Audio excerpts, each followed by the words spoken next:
Hey guys, and welcome to the 10th episode of Creating Magic. Today we have a performer, creator, consultant, and BAFTA Award winner, James Went, with us right here. Let's give James a round of applause, everybody, from at home. Hello. Thanks for having me. Thank you for being here, James. I'm gonna start off with something, kind of an interesting question, I hope. So for people that don't know what Help My Supply Teacher is Magic is, it's a TV Yeah. show where James was starring together with John Archer, together with other magicians that I forgot the name. Yeah, that was a long time ago, man. That's like I think we stopped filming that in 2013, so that's like over 10 years ago There you now. go, 2013, and the show did very, very well. So I looked Yes. at the episodes, and James was a scientist, an Yeah. inventor, a historian.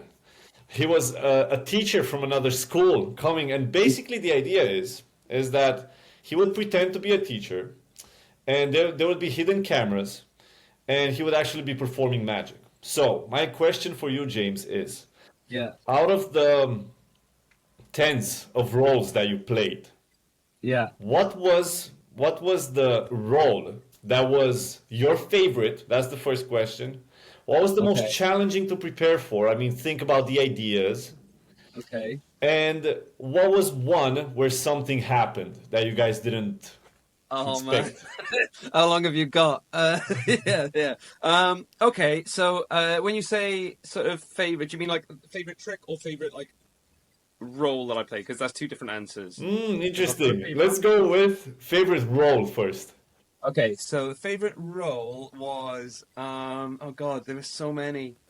There was a rugby one we did, which was really funny. So I got to dress because I'm like the least sporty person on planet Earth. We did a big thing at Twickenham with these kids. They're on a so the first two series was like school teacher. We'd go into schools, and then the last series was school trip. So it was a school would come out to like a venue, and we would pretend to be from the venue. So it Oh, just wow. I didn't see that. I'm gonna see afterwards. that was series two, so that was cool. So in that series, we did some cool stuff because the disguises by that point like ramped up massively. So I did one with John, where John was dressed as King Henry VIII, and I was dressed as a like a suit of armor.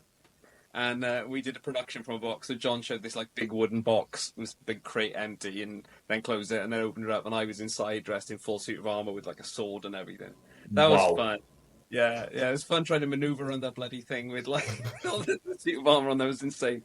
And we did one at Twickenham Rugby Ground where we pretended to be like rugby players and coaches, and I got to put on a like a super full proper Welsh accent and talk like that. I'm talking about rugby, and yeah, come on, which is totally not me at all, but that was good fun. As far as the trick is concerned, my favorite trick. I mean, there were so many. We did. I think they were like. I think there were like 12 episodes in each series, and we did three series. And in each episode, they were like between 7 and 10 hits of magic. So there were like hundreds and hundreds of tricks that we had to film over the course of the 3 years. But the one that really sort of stood out to me, I mean, there was loads. Oh God, I haven't thought about this stuff for so long, and it's all flying back. But the one that I really enjoyed was we did educated goldfish. Yeah, oh Um, my God. That is, I literally wrote that as my favorite. Great, it's like so great. And what's more amazing about that is my favorite trick of all time is Tala's silverfish. I don't know if you've seen that Penn and Teller. Teller does a silverfish with a coin production. It's like a miser's dream from a goldfish bowl. Ah, wow, But okay.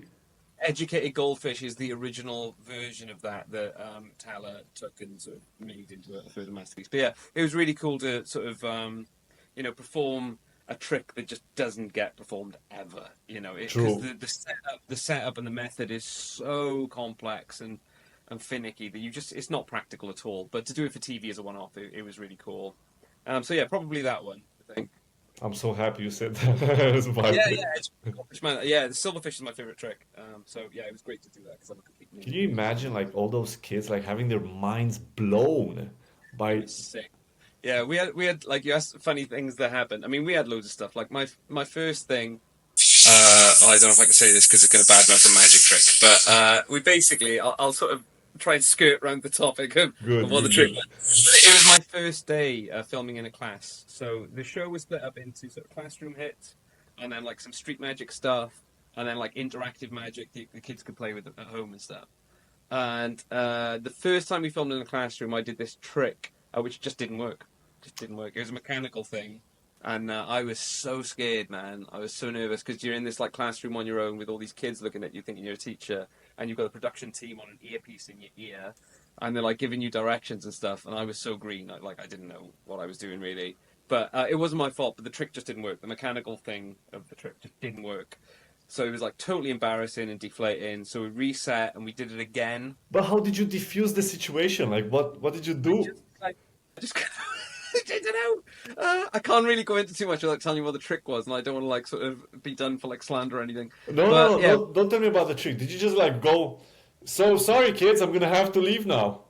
pretty much. Yeah, pretty much. That's what I did. I was like, okay, cool. Well, sometimes these things don't work. We'll try and reset the experiment, and we'll do it again. Ah, When I was- okay, nice. So the production team was like, what do we do? And they were like, okay, let's do it again. So I was like, oh, I don't want to do it again, but okay, let's do it again. So reset it, did it again. It didn't work again. So basically that No! twice in a row just didn't work. And again, it's totally mechanical, so there's nothing I was doing wrong. It's Yeah, just that's the saying, thing. you do a thing and it didn't work twice. So that was horrific. And we made a kid cry once. That was really bad. Because we did this like really silly routine where, do you know what a funny funnel is? No. Neither did I. Okay, so it's a metal funnel which holds water inside it. So it looks like an empty funnel, but it's got water inside it, and it's got an air release on the side. So if your thumb is on the little hole, no water comes out, and as soon as you take your thumb off the hole, water comes out, right? Yeah. So we did this trick where we had this kid do this with his arms, which you can't see on the camera. Do this with his arms really wide, and I think he put his like finger in a glass of water this side, and then this side put his hand over the funnel. And it was a disappearing milk glass, so the liquid disappeared from the glass and reappeared in the funnel, and like the point was that it travelled through his finger, through his body. But he thought it was real, so he got like really freaked out by it. And we like finished the thing, and he went sat at his desk with his hands in his head. I was so bad, and like we all explained to him, it was like, look, it's not real, it's a magic trick. It's called the headmaster of the school came over and was like, look, Timmy, it's not real. He was fine, but it meant that we couldn't use that take then because we didn't have a good like after shot of him going like, "Oh my god, this is amazing." Yeah, true. But there were no like. Luckily, there were no sort of major dramas. It was just a really fun show, man. We got like the big kids, hugely challenging, hugely rewarding, and I learned so much. You could man. really see that people were really enjoying it, honestly. Yeah, man, it was good fun. Yeah, I mean, we didn't make any money on it, but that's a completely different story altogether. Oh wow. Yeah, I honestly couldn't tell. Yeah, the nature of television. But yeah, we loved it, man. And obviously I got to work with John and Catherine and Fergus are still really good friends of mine. And working with Anthony Owen, who was just like such an amazing mentor.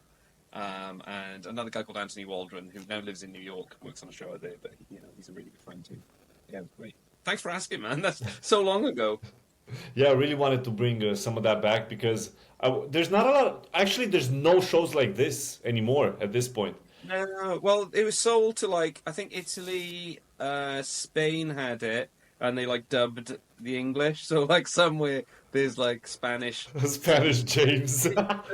Spanish James, but like not me. Well, it is me, but it's like not my voice. They've dubbed over it. But, yeah, It would be amazing if you went to Spain one day and you did like a lecture tour or performances, and somebody just comes to you and goes, "I was you." Yeah, yeah, absolutely. Yeah, it was weird now because it was so long ago. Like like a lot of the kids who were sort of 7, 8, 9 at the time when that show was on are now grown up. So like I meet these adults who are coming up to me like, "Oh man, I loved that TV show when I was a kid." Like wow, and these grown ups, which is just so weird. But yeah, man, it was really good fun. Good fun, honestly. And I wanted to place the question so I have a real good reason to have people watch scenes from the show. Yeah. I think that some of it was on iPlayer, and I think some of it's on YouTube somewhere. But I don't know. It is on YouTube. There's 2 seasons on YouTube. There are they? Okay, Yeah, cool. they're from like a company, a toy company. Oh, okay. A very big toy company has. Oh, great. I should seek royalties. Yeah, you definitely should. Oh So yeah, man. on the in the show, you did, I suppose, a lot of consulting as well as performing, right? Yeah. So for everybody watching this that doesn't know what a consultant is, can you please Okay. explain what a consultant is and how does it differentiate from somebody that creates magic? All right. Well, that's a really good question, and the best answer for that is not my answer. It's a guy called Blake Voigt, who is like absolute genius and a wonderful magic consultant. And I think when people hear the term magic consultant, they think it's like, oh, you just come up with all these tricks, and it's this huge thing where you brainstorm and like you come up with all these ideas, and they go to the show, and that's part of it. But Blake's answer was being a magic consultant is often just knowing what the best type of glue is, and that's it. It's really that simple. It's like super practical. It's like, right, we've got to do this. What kind of string are we going to use? It's that. And there are elements of coming up with routines, but often it's a case of modifying stuff that pre-exists. So for the show, I not so much for supply teacher, but some other stuff I worked on. Like I did Break-In Magic with Wayne Houchin and Nate Staniforth was in it. I worked with Nate and a few other magicians for Discovery. I also worked on Killer Magic with Ben Hart and Dee Christopher and Damien O'Brien for BBC Three, and I did a few other shows as well. And often it's like we want to do a version of this, so it might be like Out of This World or Needle Through Arm or Yep. something. So often the trick normally exists, and it's just about modifying it so it looks good on camera. Um, but yeah, I don't know. I could kind of waffle about that all day. But generally, it's not. It's about knowing what works rather than coming up with these crazy ideas.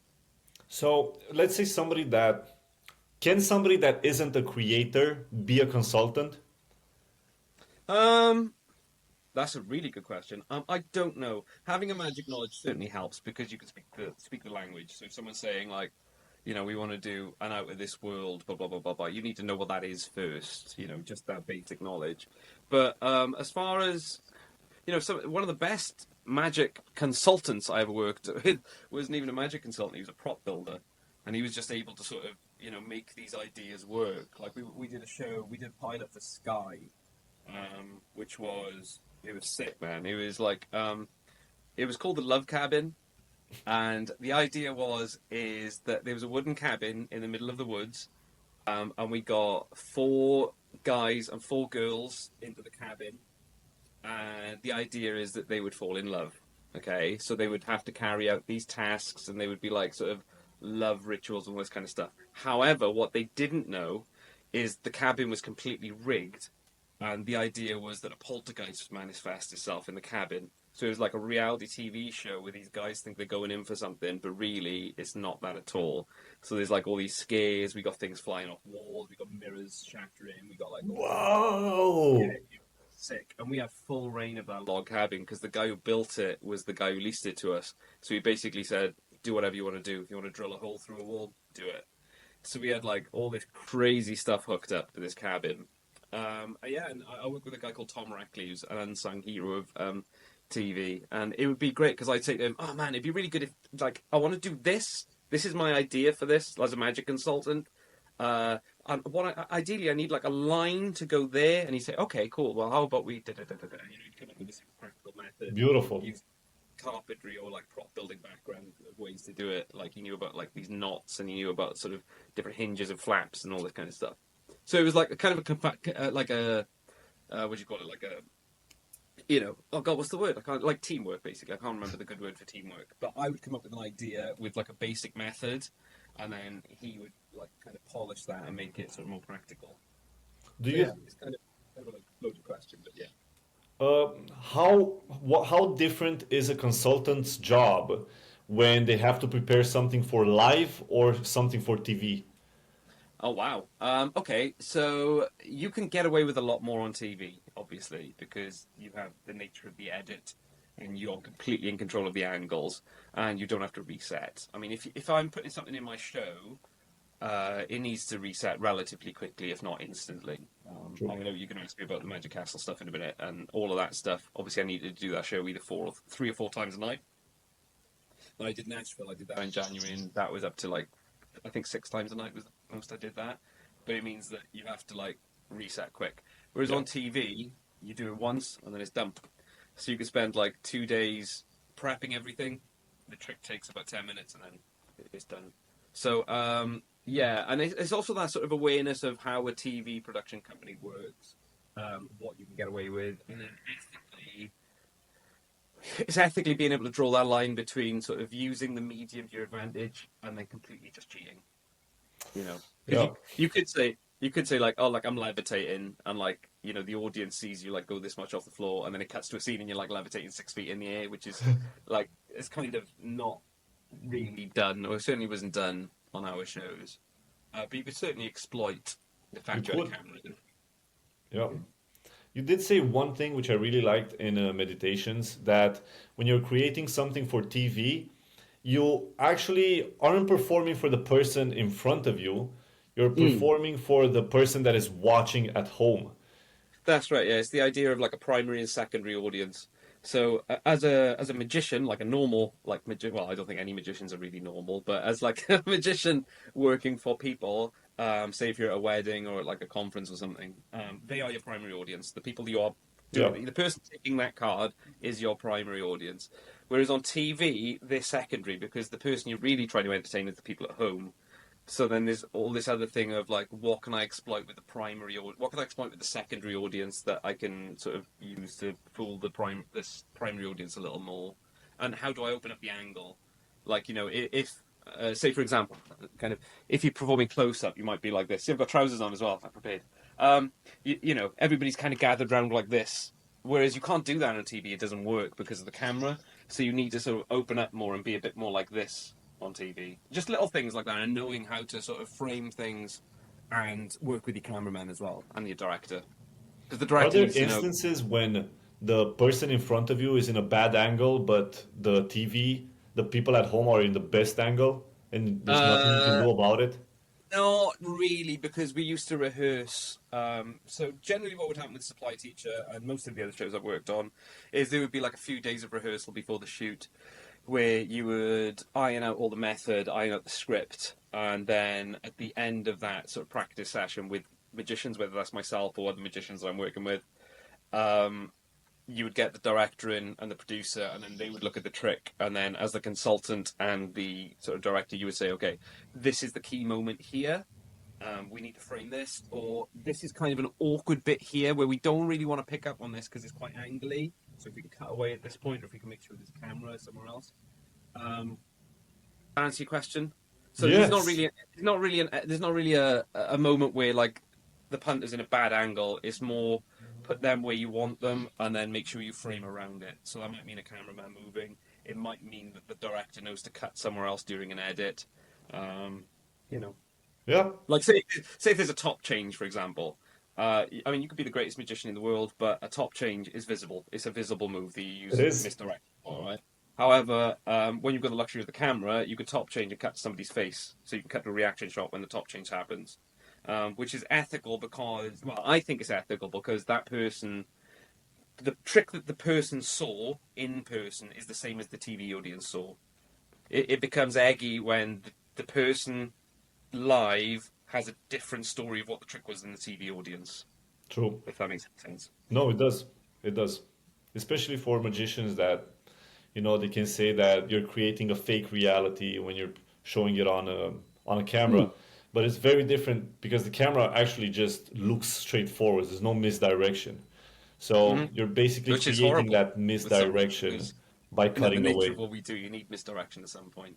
Yeah. Or direction. It's that Tommy Wonder thing of the difference between misdirection and direction. It's not about making someone look away from something, it's making someone look to something that you want them to pay attention to. But yeah, I mean, it's a thing. So one last question regarding the entire job as a consultant. Can you take me through a day's work on any of the shows that you've worked on? Okay. Yeah, we kind of said it already. Really, normally what would happen is there would be a rehearsal day first. So you'd hang out. Am I light enough here? I'm just noticing I'm going quite dark on that camera. My face looks red, right? Um, You look very normally we'd like, mysterious, very Sherlock Holmes right now. I'll do the turn around on the chair in a minute. Yeah.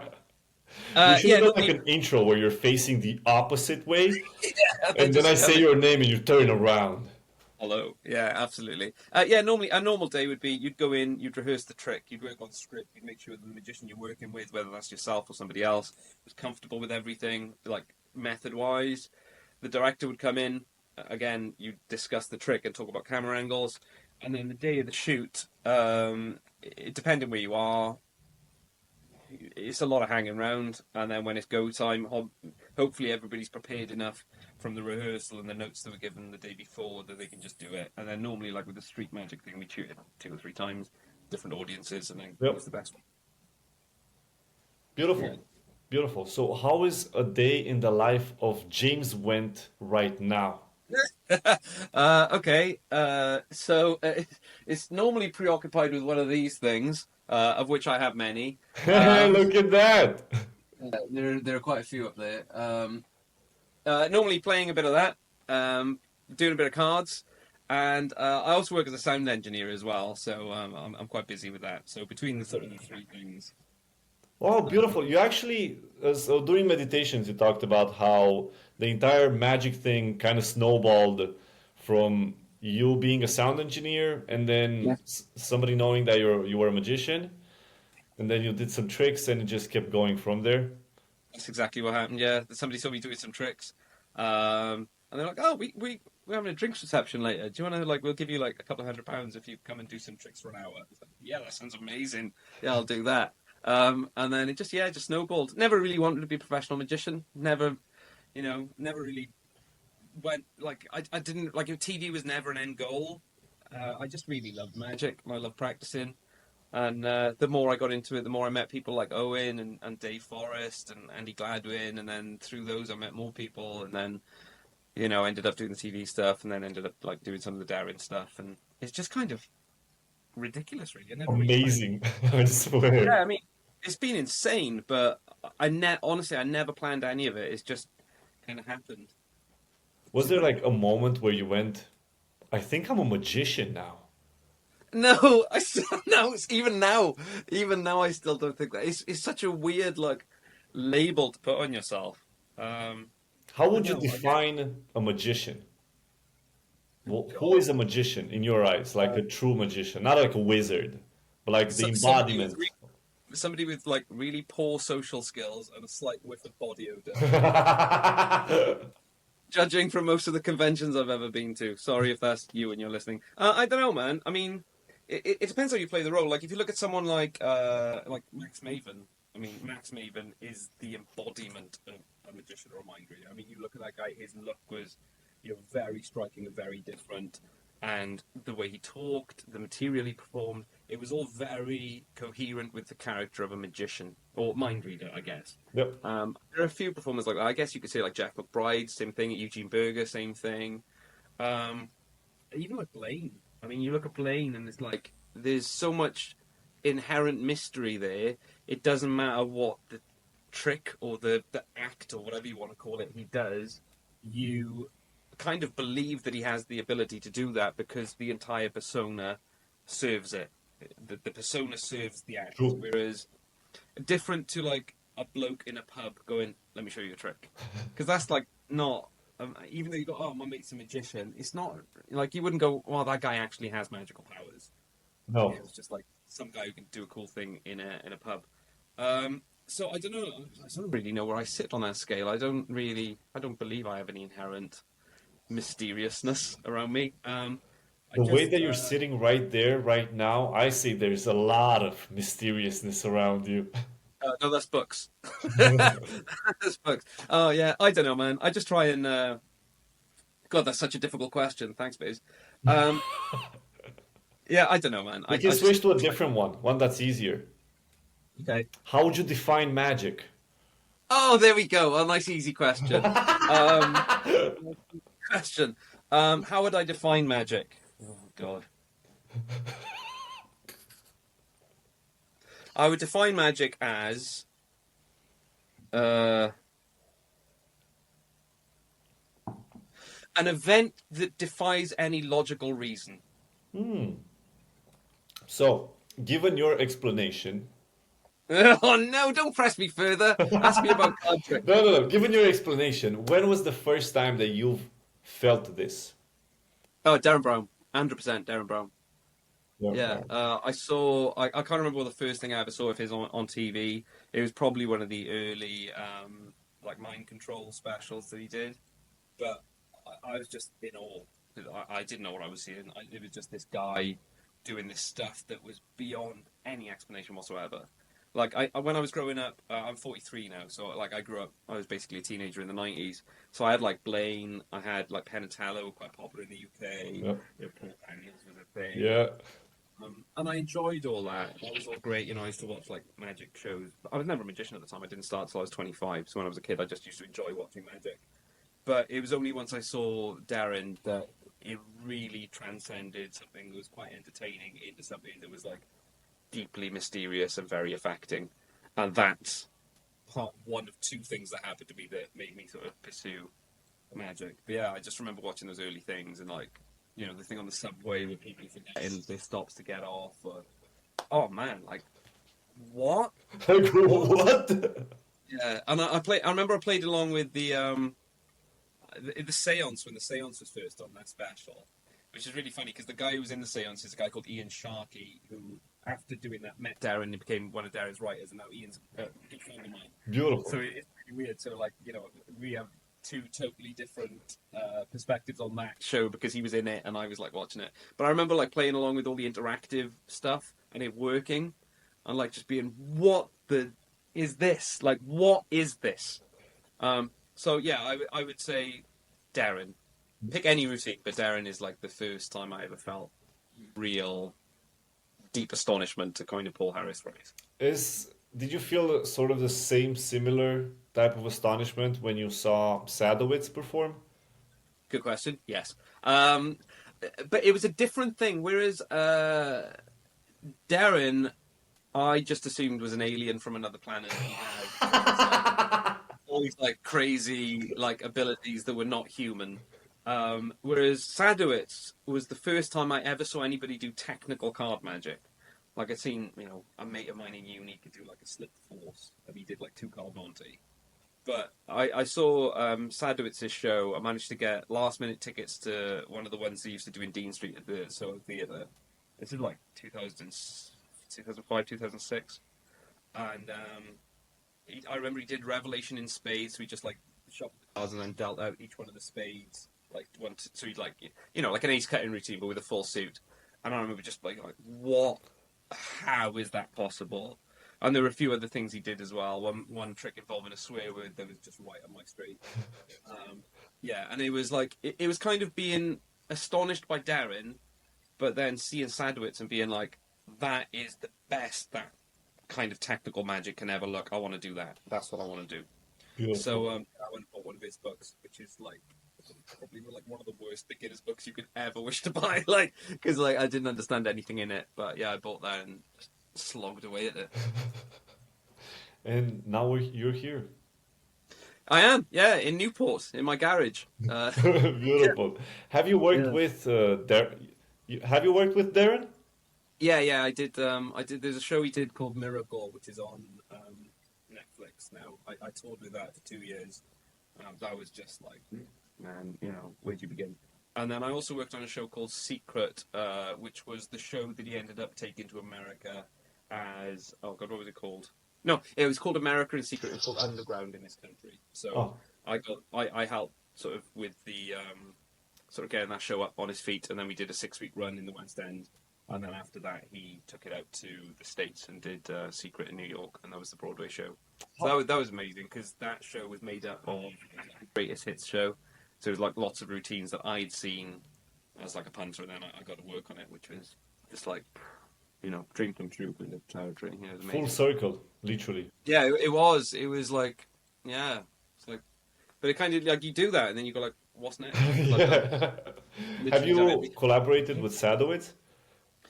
No, no. I would love to. I've exchanged emails very sporadically over the last, I don't know, 15 years or whatever. But it's only ever like, hey, I just saw you so I thought you're amazing.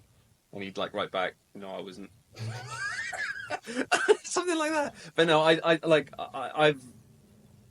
never really met him. I was in Davenport once, and he walked in, and I just got really starstruck and couldn't like pluck up the courage to say hello. Never collaborate with Sadowitz.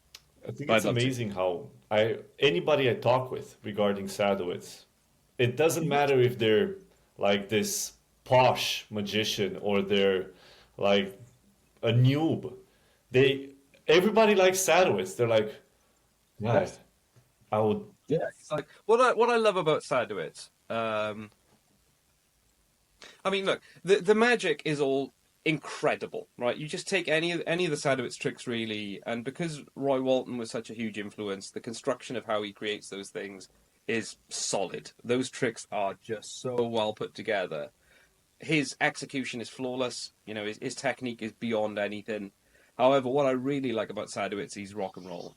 You know, He he's is. got that, and that's like, you know, that's why I started playing guitar when I was a kid. I like that. Like, I like to be pushed, and I like to be challenged through any art. Like, I like, you know, films that way. I like heavy, aggressive music, Beautiful. and Sadowitz is like that equivalent in magic. He's like that, you know, attitude, which I think a lot of magic is quite passive. You know, it's quite, look at this nice thing that I can do. There's four aces and they turn upside down. And yay.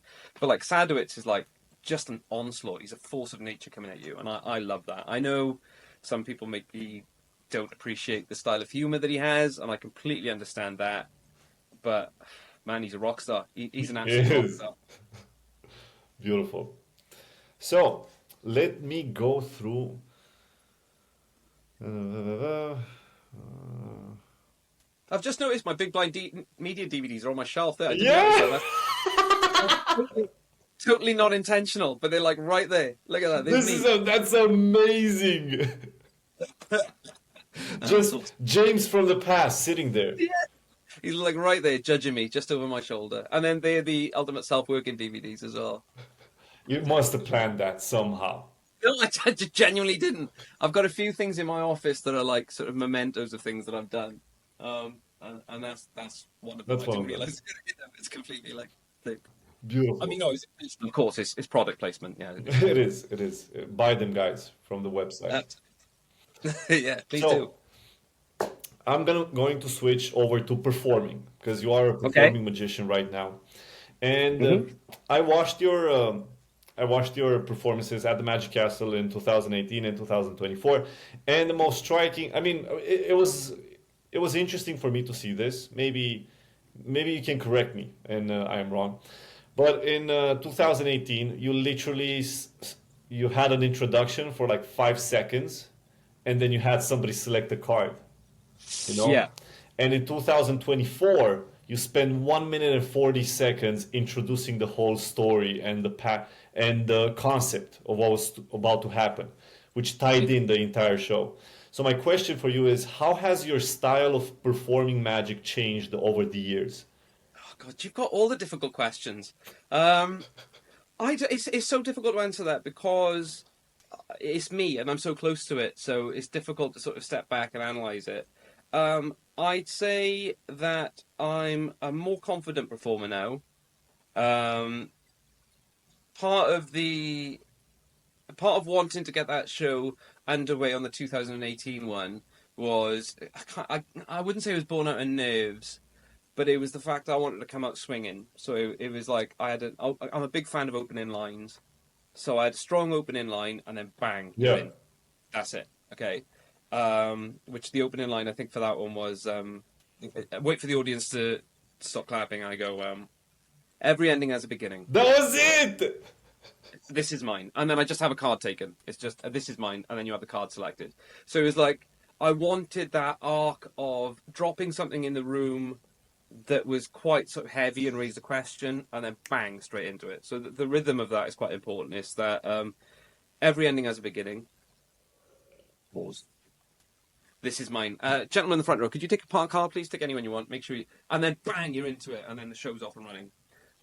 Whereas the 2024 one, I wanted to experiment with not how little magic could I do, but how could I be less reliant on the magic. So I had this like 1 minute 40 apparently monologue at the start of the show, which explained everything that we're going to do effectively. But I just wanted to sort of experiment with the thing of could I be entertaining without doing a trick? As a performer, am I strong enough to stand on stage without any props and just talk for a period of time without anybody getting bored, effectively? Ah, interesting. Yeah. So it was kind of like a personal challenge. I wanted to take a different approach than the previous Magic Castle performance. Um, So how do you yeah. structure a show?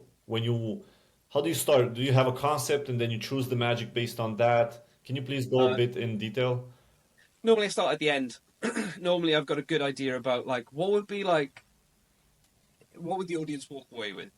Like when they leave the show, they don't know me before they walk in. When they leave, what would be a cool way to bring everything together? So the one in 2018, I made all about being Welsh, and the last thing was this like big Tom Jones prediction with like Tom Jones music playing, and I do what's that card artistry? Is it Justin Flom's routine? Is it Justin Flom? We do the thing, you do like the card painting, and the Mona Lisa comes out if you go the Vanishing Ink version. I did a version where like you paint Tom Jones onto this paper, and they're like it's a callback to something else that happened earlier.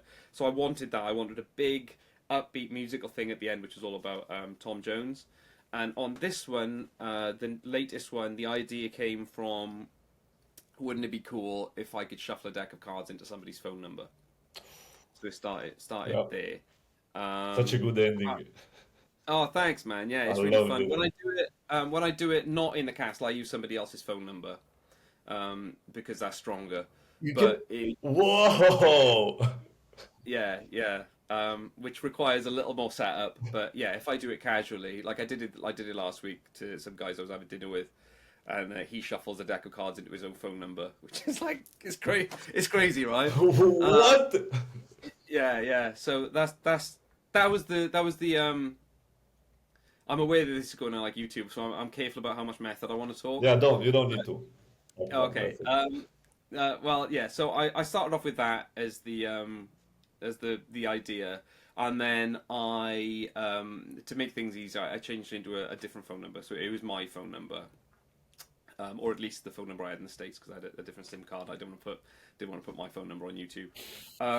So yeah, it's kind of I guess it's kind of coming back to something you asked earlier with regards to sort of the magic consultant thing, and it's when you're looking for the perfect trick, which areas are you willing to compromise in order to get yourself as close to that end as possible? So I knew what I wanted the end to look like, but I also knew the practicalities of what I'd be dealing with in LA and Nashville because I did that same act, which was slightly different in Nashville in January. Um, so I just compromised on the phone number. So it's still a phone number, but it's my phone number instead of their phone number. It's still. So I start with the end. Oh, thanks. I start with the end and then I work backwards. So I wanted the 2018 one to all be about being Welsh because I figured that would be my. Nobody else is going to be in the castle that week who's Welsh. Who's doing an entire act about that. So I thought it'd stand out. And then this one, I wanted it to all be about connections Yeah. and coincidences. So, once you know that and you start going backwards, Hmm. how do you choose the effects? Like what stays in and what goes out? Okay. So normally I jump. I jump. So I once I've got the ending and I know what the show is going to be about, I go to the beginning and I think, right, what would be a really cool way to instantly sort of portray this theme, uh, which I can call back to at the end. Yep. So with the castle, it was the card in the swear jar. So audience names a card. There's a swear jar on a table. I turn the jar around, and you can see there's a bulldog clip with a little card folded inside, and the card's taken off, and it's the freely named card. It's like as close to perfect conditions as you could possibly get for a named card. Um, but yeah, I kind of went for that first, and then started filling in the gaps. There was a really nice. Oh, and then there's the Tom Hanks routine, which is cool actually. I can talk about that a little bit. Do you remember the Tom Hanks routine that I did? So it's a matching the cards routine, but instead of using playing cards, I used Tom Hanks and Rita Wilson, and then Ah, yeah. other celebrity couples that don't match, and then I snap my fingers, and at the end they all magically match. That comes from something that our very good mutual friend Liam Montier put out, called, oh my god, I can't remember the name of the routine now. He's going to kill me. It's a Bob King routine. It's a rematch. Is it called rematch? I think it's called rematch. Could And it's a be. really cool idea with playing cards. But I love the routine, but to me it didn't have any reason. Like it's a cool thing. It's a clever thing that's fooling, but it didn't have any sort of context.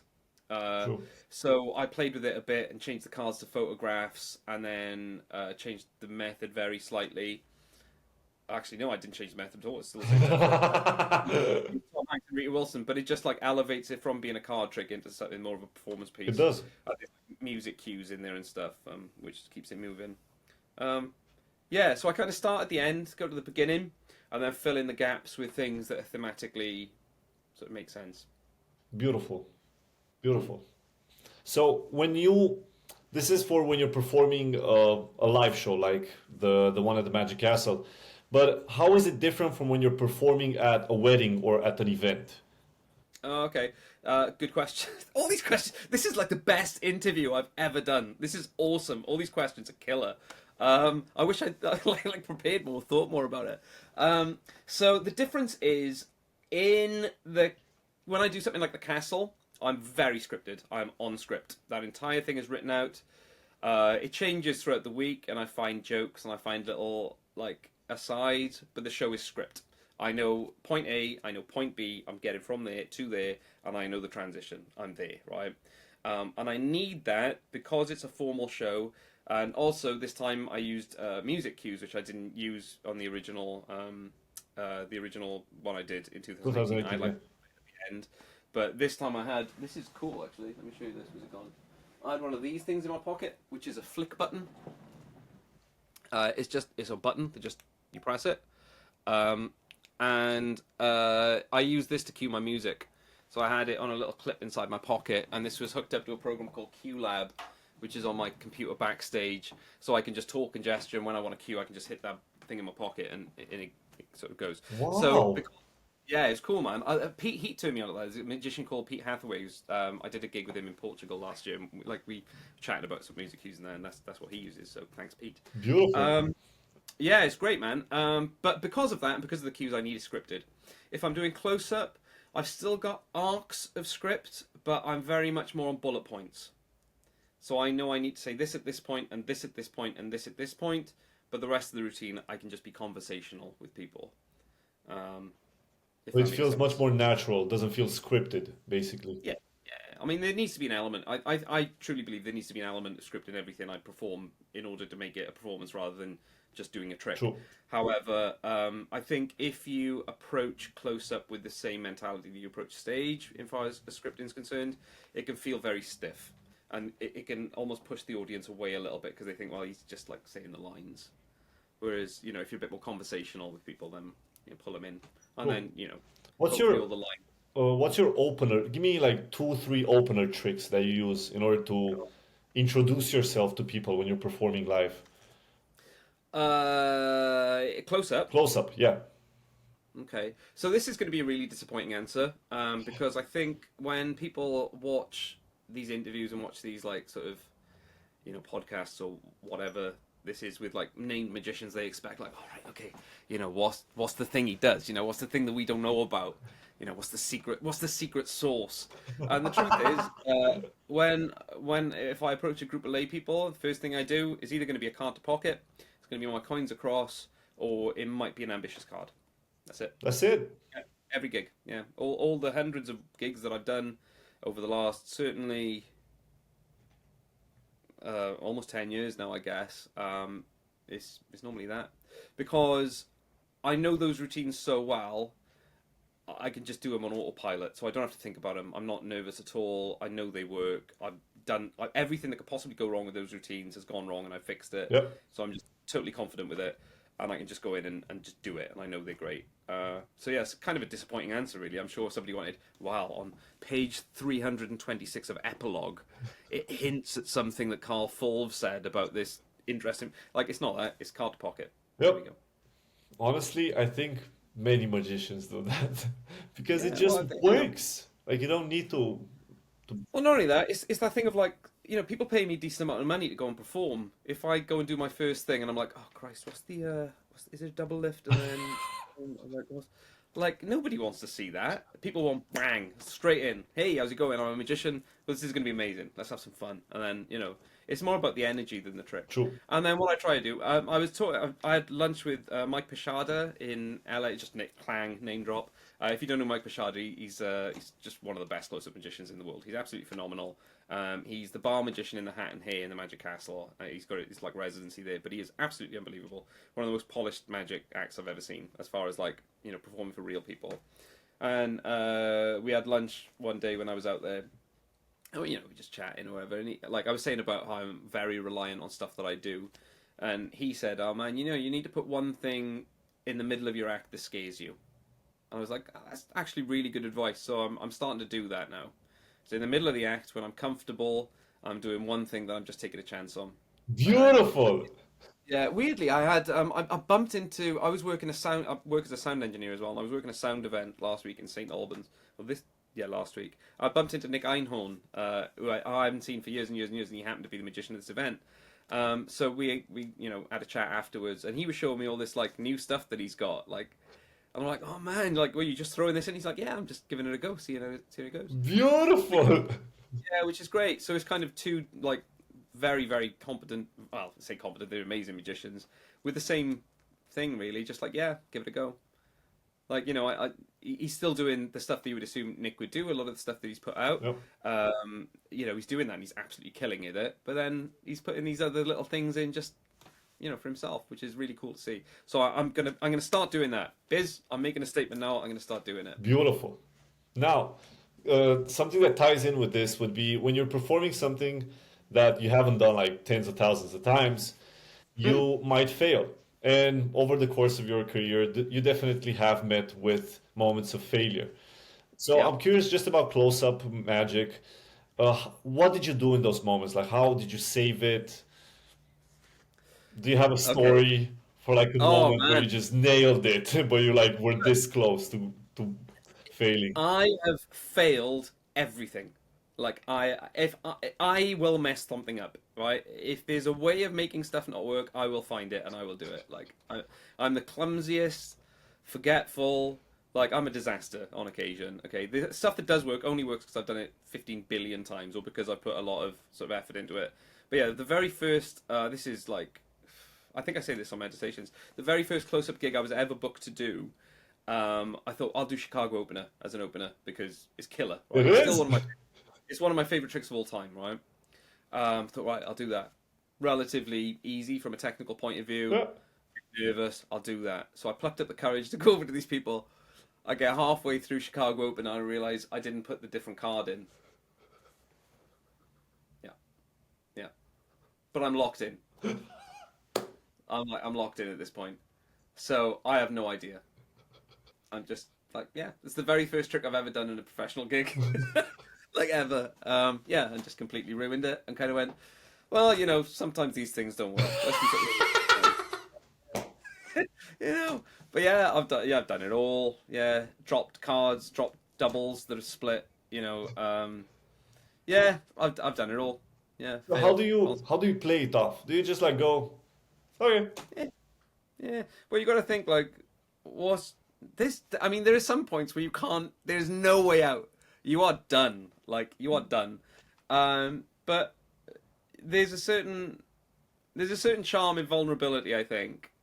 So, I mean, if you try and play it off and like try and be the big like, oh yeah, well, I meant for that to happen, and look, let's do this and double lift and in my pocket kind of thing. Uh, I think sometimes people see through it. I mean, don't get me wrong. The tricks that I do now, I'm so used to. If anything does go wrong, I can just get out of it. Because I know the beats, and I can use sleight of hand, or I've got techniques for getting out of it. But I'm talking about when the chips are down yeah, and there is no yeah. recovery. Like we've all been in points where we like missed a card or done something, and we can get out of it. Card to pocket normally. But when the chips are down and everything's wrong, I think there's a certain amount of charm and confidence that comes with that didn't work. Let's try something else. when you put it like when you say it like you just did right now, honestly, it just looks so natural. I would just go like, oh, okay, yeah, I want to see more. Yeah, it's just like, oh well, let's try something else, I like Or you get that. like things like, oh well, this didn't work, but that card pocket was good, right? That was really good. Carry on, you know. But yeah, just admit you're wrong. Everybody makes mistakes, and do you know what? Weirdly, that's I get asked that every gig by lay people. What do you do when something goes wrong? Do things ever go wrong? I was like, yeah, all the time. And the chances are they've probably gone wrong in the routine that I've just shown them, but they didn't feel it. And that's the thing is it's that difference between seeing something's gone wrong and feeling something's gone wrong. True. As a magician, I think that's where a skillful performer lies. Is if you could just skim along the top as if nothing, as if this is exactly what's meant to happen, because they don't know what the trick is. No. And many You times you can even, as a spectator, feel something's off, and the trick is right. Like everything went yeah. right. Yeah, but that's more a performance thing rather than a magic True. thing. I think, oh god, I mean, I could get on my high horse, but like this is like it seems like the interview to do it because we're talking about decent stuff. I think there's a big thing in the difference between people who don't have a lot of confidence using magic as the shield for performance. So it's like I'm too shy to talk to you in person, but look at this really cool thing that I can do. This is okay. This will be like how I'll get through this awkward social moment. Or being somebody who is able to talk to people, and then the magic is just there as a vehicle. So it's like this conversation is great, but let's make it more interesting by throwing this in, rather than oh, I have no idea what to say to you. Pick a card. Oh, but I See, love this. it's Magic very as good. a shield or magic as a vehicle is It's it. I can't remember who wrote this. I'm not sure. It was in some theory book, but it's there to enhance the experience, not become the experience. So, beautiful. especially close up, the thing that I'm most interested in is are people enjoying their time with me? That's it. Like if they enjoy their time with me, happy days, and hopefully the tricks are good as well. I mean, hopefully the tricks are amazing because I put a lot of time into them. But the main thing is, did they enjoy being with me True. rather than I'll just get through the next 2 hours doing ambitious card. So I will let's segue like very weird segue, but it has to do with performances. So if you could really do magic, like wizard stuff, right?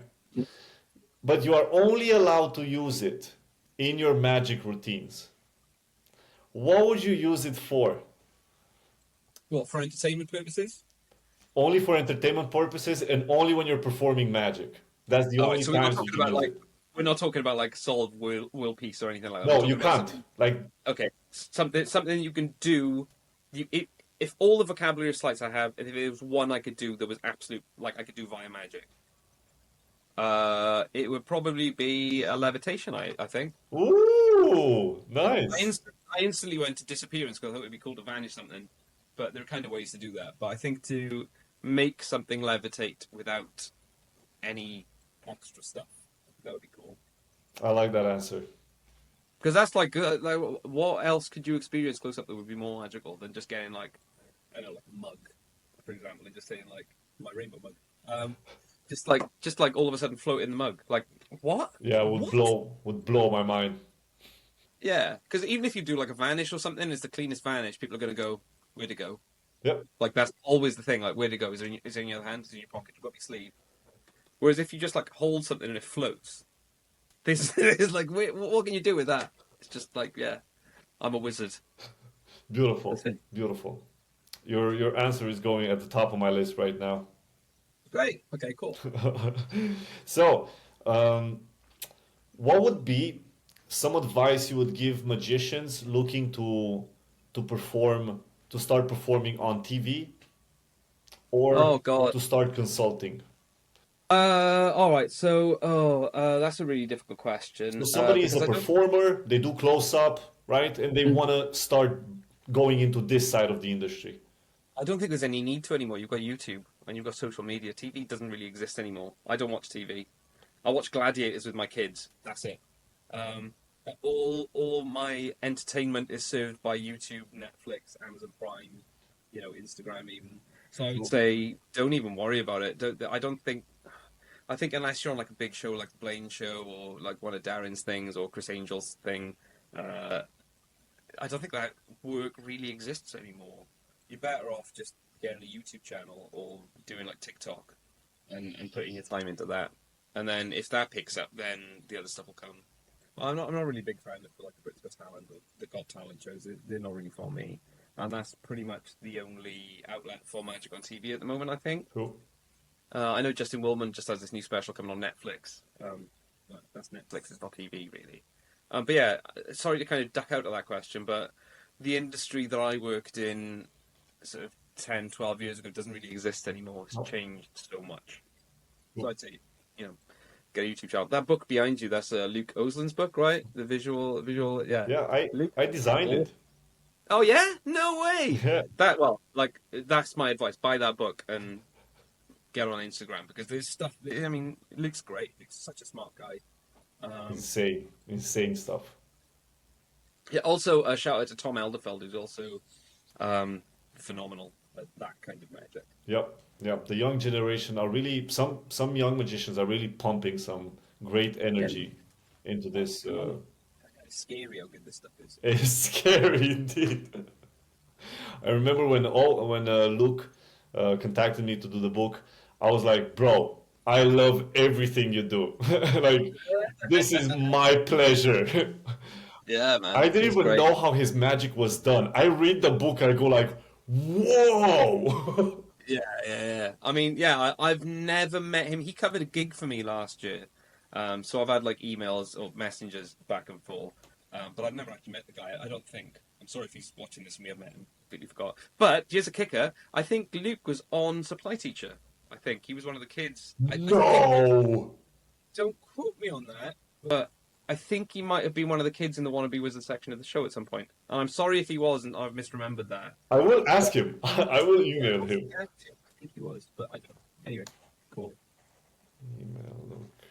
I'm very curious. I'm sorry if that's not actual information. We used to have 5 kids on every show sending videos. I'm confident that he was one of them. Another guy who was on there was a guy called Ross Taylor, who's a good friend of mine, who was like one of the best card magicians I've ever seen.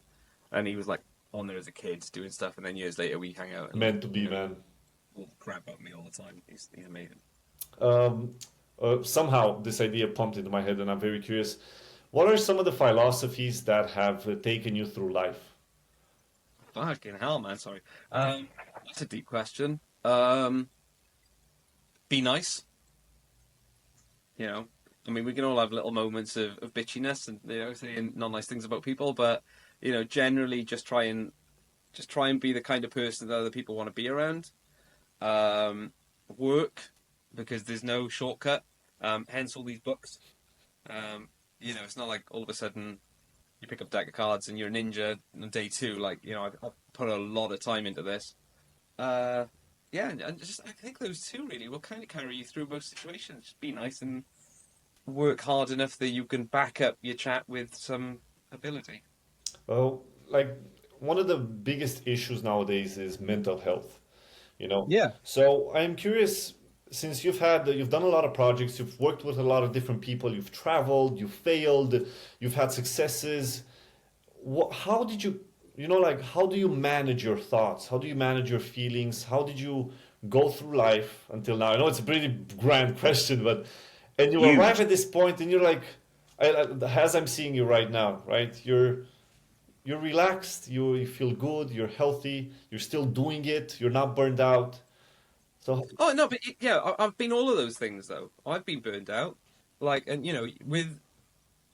it's crazy, man, because I'm 43 now. I don't feel like I'm 43, but I am 43. That's a fact. And I've done some incredible stuff, stuff that I never would have dreamed of, stuff that most people wouldn't touch in a lifetime. I've literally achieved every single one of my goals. I've done it all. There's nothing left on the bucket list. And with that comes extreme highs, but also extreme lows. So it's not just, I don't think it's as cut and dry as going, oh, well, you've done all that stuff and you're still happy and you're burned out. I've been all those things. I've been really fed up with magic. I've hated it. I stopped doing it for a few years. I've done the whole depression thing, and I've sort of gone the other side of that as well. And it's just about, I don't know really, sort of contextual for me anyway. And this is only for me, and this is a huge question for a magic podcast, and I'm in no way qualified to answer it. But for me, having done stuff and done the highs and done the lows, it's about contextualizing it and realizing that everything's just part of the journey. And just because you've done one thing doesn't mean that that's it. And it doesn't mean that because you're not doing that thing anymore, then you failed at it. I mean, if you've done something, like say for example the TV show, right? That TV show it finished in 2014, I think the last show was aired. So you could look at it and go, well, that's 10 years I haven't been on TV. But so you could be like, oh, that's really depressing. God, I've failed. I should be doing this. I should be doing that. But I'm just really grateful that I did it in the first place because most people don't get that opportunity. Yeah. I was so lucky to be on that show and I worked hard and I achieved it. I don't care if I don't do anything with it anymore because I've done it. Same with the Darren stuff. Like after I worked on the Darren show, like I was really down because that was always the secret ambition. It's like if I could do anything in life, it would be working on Darren Brown show, and I did it. So what do you do next? What's next? Like you've done it. So I was really down after that. But then you kind of go, well, I don't care if I never work on another one because I've done it. Yeah. How lucky I might have experienced that and to have been, worked so closely with someone who I admire so much. So I guess it's about contextualizing it and realize that it's all just part of the plan.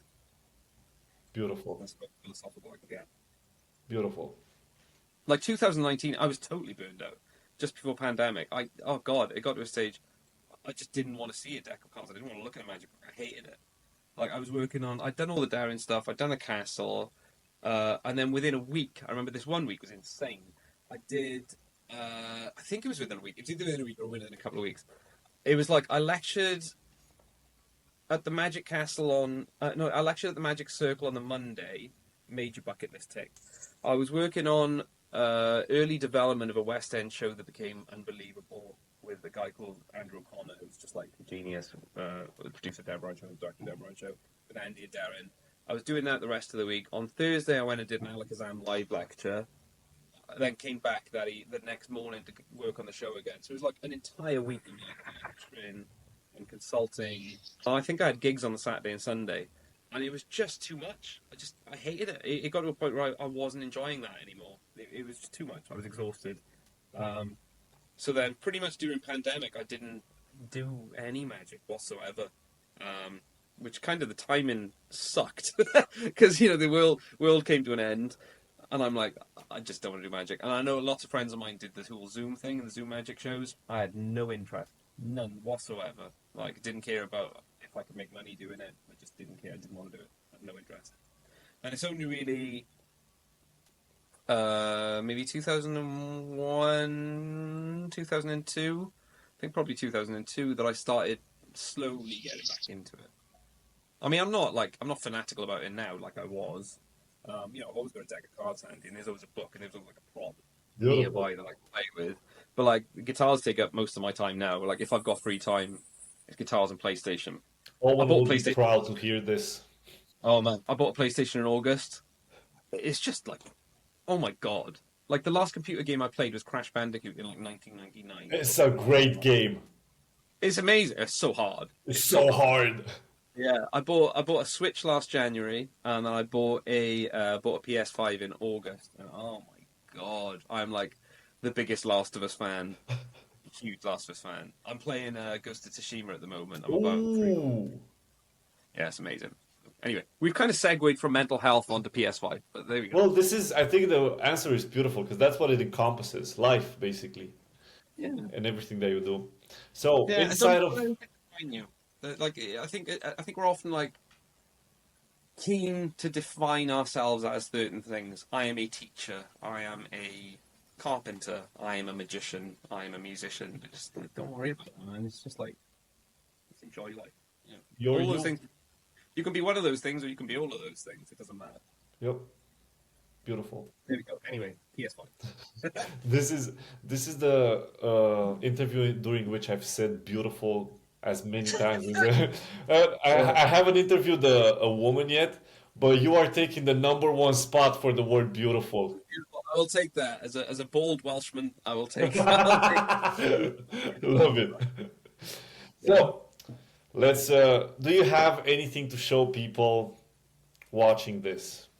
Is this where I got to teach a trick? Yes, anything you want.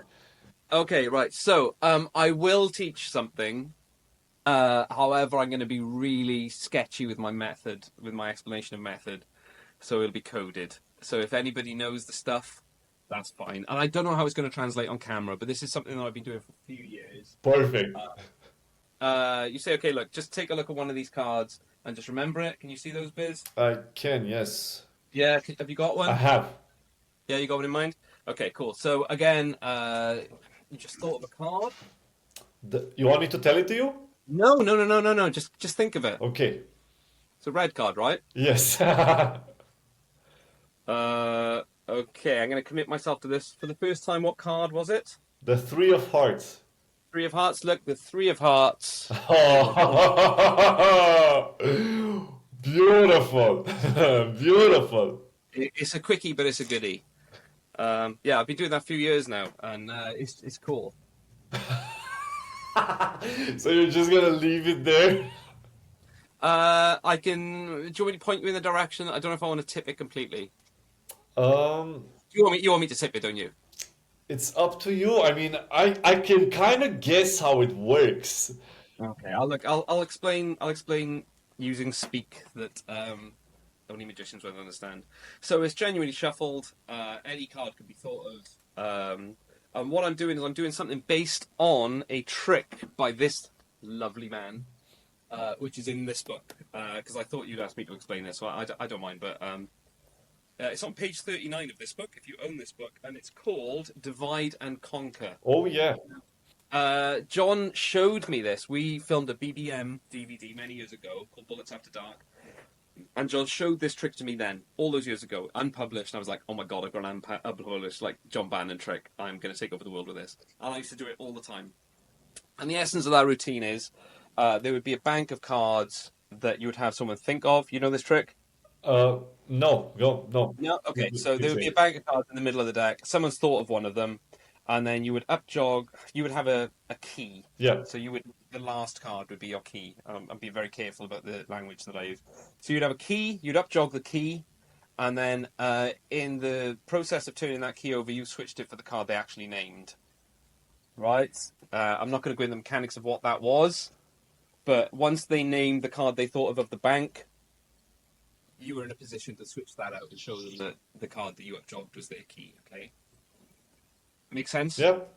Okay. What I didn't like is I didn't necessarily like the handling of having to do this and then do the turnover thing. Yeah. I didn't like that, so I worked on ways that I could do it so it looked like the card was always in view. I like that a lot. Yeah, so that's the switch. You can also do it from this angle, so you can go from there to there, and that's switched as well. So again, I'm going to switch that 2 for, say, that 6, for example. So you come here, you show the 2, and then when you come down, it's the 6. Yeah. Yeah? And all I will say on that is it's the D&B spread control, Yeah. which is a Dan and Dave thing. I learned on a Tony Chang DVD, which normally looks like this as a control. So you'd show the card there, and it goes in, it goes to the bottom, but really it's there. Flawless. Thank you very much. But I do it face up, which I've never seen anybody do before. So I'm using it as a switch instead I haven't of control. either. Yeah. So that's it really. It was me solving not really a problem because the Bannon routine's amazing, but it was just a preferred handling. So yeah, basically bank of cards, key card, upjog the key card, D&B control. And you say it's red or black, so you can eliminate other options. No, because I don't care about the other options. This is the thing. I only say, this is actually quite an interesting point. I say is a red card, wasn't it? Because if they say yes, it's like I know the card already. It's a psychological subtlety, as Banachek would say it. So rather than just going through the deck, upjogging the card and going, was there a red card? I before I do anything, I go, is a red card, right? And they're like, yeah. Okay, look, come here, one card. What was it? 3 of hearts. Bang, 3 of hearts, and then you do the switch. So it just solidifies the fact that you knew what the card was before you do any mechanical stuff. And if they say no, you just kind of go, oh, okay, I'll try this, might not work. I think it's the first time I see a magician say, honestly, like, oh, okay, then let me try this. I was expecting you to go, it was a red card, wasn't it? No, I knew it. No. Well, like what's fishier? What's fishier? Me going, it's a red card, right? No, And you going, no, and me going, I knew you'd say that. Or me going, it's a red card, wasn't it? And you saying, no. no, and me going, oh, okay. Okay, this might work. You know, just admit the failure. But I don't do it at that point. So the routine looks like this. Somebody thinks of a card, whatever, one of these. I come back. I can't even remember if that was the thing now. So before I even do that, I say, red card, right? So to all intents and purposes, they've seen some cards. It's a red card, is it? Yeah. Yeah, that makes sense. I think it's going to work. For the first time, what is it? I've got my bank. I do the switch. And then... Beautiful. Beautiful. I'm gonna practice this. I want to do it. It's just Yeah, it's cool. It's just a quick trick. Quick thought of card trick. beautiful. Beautiful. So, James, what are you working on right now? So nothing at the moment. I've had a busy year so far. I did Nashville in January. I did the Castle then. It was mad. I like the new year started. I went to Nashville for 10 days. Prawned at a place called the House of Cards out there. Big shout out to Joey Martinez and Frankie Foti, who were both amazing. And then I was back for 10 days, and then I went back out to the Magic Castle for 10 days. So it's been like the first part of this year has just been insane. So right now I'm not working on anything. I am just existing. Just existing and playing Just Ghost of existing. Tsushima. Yeah, playing Ghost of Tsushima, working on my alternate picking with guitar, and every now and again picking up a card magic. I just actually no, I will give you an answer because on my desk, I dug these two out of the attic the other day. So I'm currently rereading the Expert's Portfolio 1 and the Expert's Portfolio 2 by Jack Carpenter. So Ooh. that's I'm not with any sort of reason to. I'm just rereading them Yeah. and enjoying what I'm reading. There's some great stuff in it too. There's a wonderful ten-handed poker deal which uses one shuffle. Very, very good. Yeah, a mate of mine called Neil Stern turned me onto it. It's very, very good. Tell me one non-magic book that you would recommend to magicians.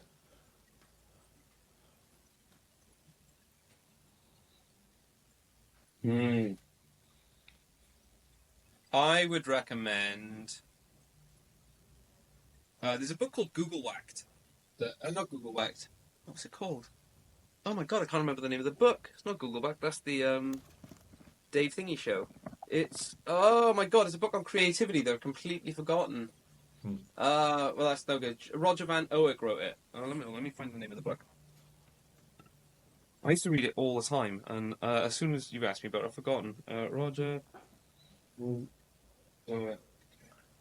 the name of the book. It's something whack. Oh, Whack to the Side of the Head. There you go. A Whack to the Side of the Head by Roger Von Owick. It's a book on creativity and coming up with stuff. Being a Perfect. creative thing. I'm gonna put it here so people can see, and I'm gonna look into it as well. I love Yeah, there's also a great book called Steal Like an Artist by Austin Kleon. Austin Kleon. Yeah, You know it? That's a phenomenal book on creativity as well. really, really, and so fit for the age that we're in right now. Yeah, it's really great. So, as a closer to this interview, James, would you like to? You have like 1-2 minutes to say anything you want to people that have been with us until now. Practice hard, read John Bannon books. There you go. That's it. That's my life advice. But yeah, cool. If you like the interview and you want to get in touch, I'm on Instagram or whatever, or Facebook, and flip me a message. Or if you hated the interview, don't. I'm gonna leave all of those in the description below, guys. Thank you very much for being with us until now, James, and to Thanks everybody for having me. watching. Thank It you was a very lot of fun. much. That was great. I'm not gonna close the. I'm just making like an ending to the thing. Okay. So, guys, we have a lot of other guests planned.